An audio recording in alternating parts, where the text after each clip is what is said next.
The slides you'll see today are drawn almost exclusively from our lectures of previous units, and they are going to play on a loop. So there won't be any kind of intentional control over what's when. We're just running through time, sort of. And what we're going to do today is look back, and this seemed to me the sort of try not to get too distracted by the images, enjoy them.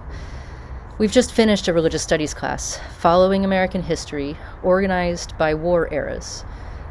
And so, we just sort of, I want to reflect and ask, what does American history or the history of war have to do with religion? Why are we studying that here? Why should a religious studies class spend its time on the history of a nation, any nation, really, but maybe especially this nation, the United States, which prides itself on a real intentional separation of church from state? With the First Amendment to the United States Constitution, it was decided that the government would not establish a religion, by financially supporting one or another church, by giving preferential treatment to one or another church, under the law especially, and it was decided that the government would not prohibit the free exercise of religion. So the state would neither compel citizens to practice nor prohibit them from doing so, right? The United States is, by law, if not in practice, a secular nation. Of course, it's never been that simple since, as religious studies scholar Steve Prothero puts it, since that time that George Washington placed his hand upon the Bible and swore allegiance to a godless constitution, things have been messy. It's been complicated. American religious adherence has ebbed and flowed throughout its history. During the colonial era, only 17% of the citizenry had church membership. In 1956, on the other hand, only 1% didn't claim adherence to one or another faith tradition. Now, by 2019, that number, what scholars, now call the nones, because when asked their religion, they say none, as in none of the above, right? Which was 1% in 1956. Those nones now are just over 23% of the population. There are now roughly the same number of nuns in America as there are Catholics or evangelicals. So institutional religions are losing their market share. That's what's happening, losing influence over the governing worldviews of a large swath of the population. Another polling model, kind of a similar poll but with another model, offers the spiritual but not religious option, SBNR. And on that model, as of 2017, 27% of Americans see themselves as SBNR, spiritual but not religious. Now, polls that ask follow-up questions find that significant numbers of both these groups, the nuns and the SBNRs, attend one or another church, temple, mosque, or center. Significant numbers of both groups pray regularly, believe in a higher power, any number of things that traditionally signal religious affiliation or adherence. But we're not living through a time when traditional categories used for understanding faith and practice hold very well. Secularism, pluralism, scientism, intersectionality, all of these things, could be causes. There's any number of good explanations for why, right? Whatever the explanation, it is the case. So when we think of living myths, right, our title, traditional institutional religious experience isn't the first thing that comes to mind, right? For plenty of good reasons. The myths, the mythic corpus, the mythos of one religious community won't be living vital elements of experience for another religious community. Increasing numbers don't affiliate with any of these communities, so their mythic realities would be sidelined, at the very least, by traditional religious models. And probably most immediately, when we talk about myth, what we're talking about is somebody else's beliefs, right? Not our own. We don't like to call our own beliefs myths. That's somebody else. We believe things or know things, right? Whoever we is. I hope that our opening unit really early disabused, in a really thorough way, thoroughly disabused us of the notion that a myth is a false story or a fiction or a fanciful or, childlike tale, something that only other people have. Myths are the unprovables that govern our thoughts. They shape our perspectives, they motivate our actions, ennoble our days, grant meaning or value or purpose to the mundane or mechanical or humdrum reality of everyday life. Things like beauty and justice fall under the category of the mythic, right? Remember mythos as opposed to logos. Mythos, that mythic corpus, those self-evident truths, the stories we tell ourselves about ourselves that serve as a vehicle for the promulgation of values. The living myths, the ones that are really living, vital, potent, pervasive, commanding, right? Those are the ones that come to us as history, as unthought, unquestioned, simply true, and very early. America is the land of the free and the home of the brave, one nation under God, with liberty and justice for all, and the revolutionaries shook off the heavy and unnatural mantle of colonial rule, and the pioneers followed the sun and staked out a land for independence and self-determination on the frontier. And America, finding freedom, has fought for it, to defend it all over the world ever since, right? And well before this class, most of us knew that that story was at least a little bit inflated, a little bit idealized, where it wasn't outright fabricated. Even so, most of us still associate with the ideals of freedom, liberty, justice, equality, independence, defense of the powerless, right? However skeptical we might be about the gilded history that we've received, it continues to convey a set of values, a mythos. I've talked about complacency in previous lectures, but Americans haven't in any simple or comprehensive way become complacent, any more than the nuns or the SBNRs are sort of complacent about meaning or value or purpose. We're not simply satisfied with the way things are as a citizenry. I'd wager that, every one of us has a list of things about America that we'd like to fix, and those lists themselves would vary and would be often at odds, right? As a nation, we're polarized, we're divided, and we're distracted by an overload of genuine and profound catastrophes. But we haven't just slumped into an unthinking acceptance of the pervasive injustice that's come to characterize our polity. We aren't just complacent. Neither, though, have we risen to the challenge we've been presented with, a challenge that's made up at least as much of self-inflicted causes on a national scale as it is by the vicissitudes of fortune, right? What we've done as a nation, as a culture, is to self-interestedly, self-servingly seek personal gain amidst deepening chaos. What we've done is largely to put our own interests above those of any larger, morally buoyed purpose. What we've done is to abdicate any and all civic responsibility to the story that guides us, any responsibility to shaping that story in the context of history and of futurity, with the practice of both self-reflection and situational awareness. As a citizenry, we've abdicated that duty.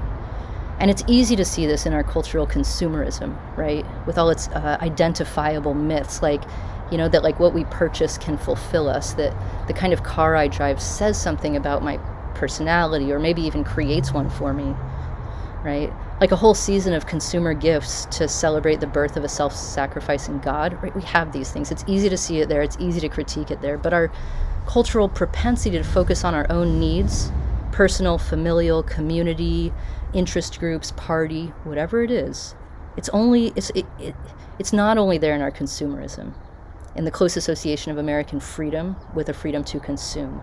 And what became clear during the Carter administration was America's belief, in their own God-given right to cheap gas. It's not only there. It's also there, and this is more difficult, more contentious, in our penchant for identity politics, in the way that we approach and handle identity politics. Now, what's come to be known as identity politics is the tendency to work in the political arena to increase the justice, and mostly really to decrease the abject injustice that characterizes one or another identity group. Racial, ethnic minorities or groups, a whole range of gender identities and expressions, religious adherence, though that may be less so in the 21st century. These movements, and others that I've not listed, many I'm not familiar with, have been instrumental in bending the arc of the universe through national, state, and local laws just a little bit closer to justice. With what we now call, without what we now call identity politics, we wouldn't have had civil rights, women's suffrage, gender rights, disability rights, all kinds of movements, many of which we now, as a culture, take for granted, right? They've become history, and in that way, a real part of our living myth. Because the human truth does seem to be that we mobilize ourselves to defend and increase the rights of our own. Ourselves, our families, our community, our people, whatever we understand that to be. One thing that I hope this class has shown, and that I hope this particular angle on the nation's history has shown, is that America has a great many oppressed groups. Those groups change through time, but injustice has permeated our nation's history. And injustice, social injustice, the suffering or oppression of one or another group just for being that one or another group, it's totalizing. It diminishes the whole. It diminishes us all. It brings untold and unfathomable suffering upon those of the oppressed group, but it diminishes us all generationally. Especially, and maybe the more so, because that injustice contradicts or betrays the ideals towards which every social justice movement works. Those ideals which American culture across the ideological board claims to believe in, to represent, to uphold, and defend. Right? So I know that this class has been depressing for many of you, and I'm recording this final lecture to make sure I'm clear on one point especially. I do have hope for the future, and in large part because with all of its unforgivable, inhumane, and dehumanizing flaws, I have faith in the past. Bacevich writes that only by remembering and confronting what we have largely chosen to ignore will Americans be able to choose a different course. And that seems obvious to me. Our culture will, like all cultures, change. If we're to change it for the better, to engender a systemic revolution and closer approximation to the ideals of liberty and justice, of self-evident truths and inalienable rights, then a couple things are for sure. Number one, we have to relinquish our willful ignorance regarding the thoroughgoing effects of American militarization on the battlefronts and the home fronts. Relinquish that willful ignorance. And regarding the interconnection and inextricability of those fronts, right? War and civil unrest, those are connected. And we need to undergo the frightening and really dangerous revolution of heart and mind as a culture, away from the self-serving defensive avarice that has rendered us complacent about anything that doesn't directly affect us, and toward a self-sacrificial acceptance of the common good with all that entails. Now, it's a lot.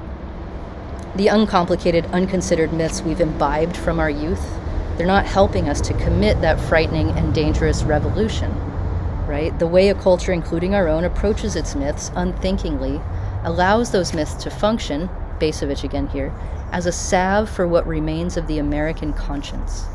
Myths, he tells us, offer reassurances that America remains, as Ronald Reagan put it, still a land of heroes with all the courage and love of freedom that ever was before. Now, I hope that this semester has shown you that American history does have heroes who lived their lives with all the courage and love of freedom that ever was. It's also got its villains, and none of it's altogether simple. Because if it is, then there's no sense in trying to change it. No reason to work towards that aspirational goal of a more perfect union. Either bask in its glory or burn it all down, right? No civic engagement required. But I don't buy that. And history doesn't reflect the simple view, clearly good or altogether evil. Remember Doty. Myth is what recurs, what can't be forgotten. It puts individual experience in a universal perspective. It relates the micro to the macro, the individual to the larger group. That's what it wants to do, often without explicitly saying it. It's Quinn's mother culture, the stories we tell ourselves about ourselves, again, often without explicit telling, without knowing there's a story there, right? Whatever the myth is, we're part of it. It's conflicted, so we are too. There's no monomyth, not even on the individual level. Some might wish there were, but there's not. There is a coherent and complex macro myth in which we all partake and in which we all participate. The best thing you can do to support a monomyth is to be or stay complacent. Your complacency is your co-optation by the state, by the powerful, in the interest of power, by consumer inertia and imperialistic self-righteousness. In the American myth, young that it is, experimental that it is, a great deal turns on the balance between individual rights and the common good.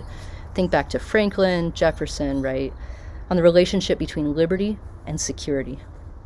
On our individual, personal, small-scale relationship to the whole, to this beautiful and inspiring and horrific and unjust and genocidal and exceptional thing that is America. This nation dedicated to preserving the unalienable rights of all, holding to the self-evident mythic truth that all are created equal. So what's our relationship to this place and to this idea? Is it duty? Do we have a duty? To whom and in what context might we pledge our lives, our fortunes, and our sacred honor? Is it possible at this point in history for us to listen to the voice of duty, of honor, and with Tecumseh of nature and of our own endangered country? The DoD, the Department of Defense, has for well over a decade listed climate change as the number one threat to national security, incidentally. But politically, socially speaking, as inheritors of the colonial project, can we form one body, one heart, and defend to our last warrior, our country, our homes, our liberty, and the graves of our fathers? Can Tecumseh speak to me, along with the Declaration? All semester, war. All semester, the battlefront, the home front, justice, injustice, honor, cowardice, liberty, security, bad choices, so easy to see in hindsight, selfishness and greed, so easy to see in other, corruption, so easy to see in the powerful. And at this point, in the present, in our real lives, can we take from the honored and the dishonored dead an increased devotion to that cause of truth, of liberty, of equality under the law, of democracy, that a government of, by, and for the people shall not perish from the earth? Can we find here something other than that same old stupid plan of dog eat dog, of mighty crush the weak? Is Hughes right that it's we, the people, who must redeem the land, the mines, the plants, the rivers? And our culture, can this diverse political body share a culture? Aspire towards a more perfect union? Can we imagine a frontier free from bloodshed, from even a Cold War, an FDR frontier, a frontier of sacrifice and shared obligation to rid the world of fear and of want? Can we imagine an ideological frontier, unifying around a commitment to social justice, to shared ideals, where the racket's been smashed and everyone has bread and maybe even roses? Can we reclaim and recuperate those shared ideals, let the vigor flow like tides into our blood, giving us strength erect against their hate, with McKay? Because those ideals are full of hate, of course. We the people isn't us here, any of us. The American dream, whatever it is, was mortgaged a long time ago. It's only the debt that's ours, and we don't even know how to share that. So what do we owe, Do we or can we join Ike in prayer that all who yearn for freedom may experience its spiritual blessings, and that those who have freedom will understand also its heavy responsibilities? Do we accept those responsibilities? What kind of nation are we? Where do we go from here? Think about McCain, Washington, Obama, Kennedy, right? If this is a country of freedom, let it be a country of freedom, Malcolm X told us. And if it's not a country of freedom, change it. Complacency kills. Our comfort cannot be worth more than our ideals. Right along with Ginsburg, our queer shoulders need to be at the wheel.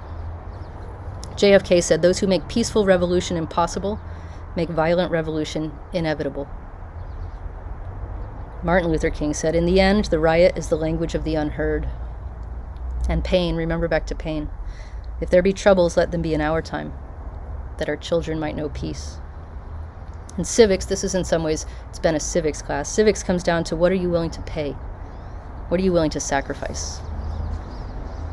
In 2019, the U.S. Attorney General said that police protection is conditional upon the respect of those who want to be protected. Okay. The argument's there, and it's ready if you want it. If it was even kind of true in 1964, the argument's, it's there now. The ballot doesn't work, it's time for the bullet. And we can redeem ourselves through violence, peace through war, security through strength. It's wrapped up for us, and it's Orwellian. Maybe part of human nature, maybe exceptionally American. We're a nation born of war. Heroic, revolutionary war, waged by an embedded insurgent force against a global superpower, right? The underdog story, and war would set us free. If there be troubles, let them be in our time, that our children may know peace. That war was revolutionary and redemptive, and it built something new under the sun, a city on a hill, the first republic in human history to assert the universal and equal protection of the law. I mean, think about that. Of course, that promise was made in the context of slavery and genocide, and it's never been fulfilled. We're a nation born of war, the heroic Revolutionary War and the genocidal war that was its natal twin, the war that made possible the fulfillment of our manifest destiny, its own genocidal campaign. So the ballot or the bullet, right? Maybe it's time. Maybe the tree of liberty needs to be watered. And maybe blood sacrifice renders freedom and hope and equality. But war is a means to a political end. War isn't any kind of inherently redemptive. It isn't probably redemptive at all. And history isn't nature. however much myth would have it be. History isn't nature, and it also isn't clear, however much mother culture would have it be. War is a means to a political end. And if we are a nation of ideals, not blood and soil, as McCain told us, right? And if we do uphold and advance those ideals, then there has to always be hope that we can achieve our political ends peacefully. And we should try. The effort has to be real, the hope has to be there, because the death count has been and it will be too much to bear. Obama reminds us that our rights have never been self-executing. Our democracy is threatened whenever we take it for granted. I have a quote here from Randolph Bourne, who was writing toward the end of World War I and about looking back at the beginning before the U.S. entered World War I, but had declared neutrality. Remember, Wilson's first move was to declare official neutrality. It stayed that way for a while. This is what he said. During the years of U.S. neutrality, our intellectual class might have spent the time in endeavoring to clear the public mind of the cant of war, to get rid of the old mystical notions that clog our thinking. We might have used the time for setting our house in spiritual order, for turning not to the problem of jockeying the nation into war, but to the problem of using our vast neutral power to attain democratic ends. Without the use of the malevolent technique of war, they might have failed. The point is that they scarcely tried. Knowing the story of America means knowing a story that can unify a diverse group of people around a common cause. It means knowing the story of our better angels and of the demons, but, the demons are distractions. That's their role. God knows you've got bigger problems coming your way. So, in the interest of ending on a high note, and recognizing that we do have a relationship to the myths that are living, and that we're living in and through them, and that we will shape them for the future, right? MLK said that we don't make history, history makes us, right? But we do make the future. And so I'll close with a line from Aaron Toole, whom you met in a lecture earlier, USMC and UC Berkeley ceramicist, who says that I don't think anything that I do will change the world, but nothing in the world releases me from my obligation to try. So I wish you well. Let's go try. Let's make that good effort. Let's believe in the possibility of our own self-empowered choice to own this history and bend it.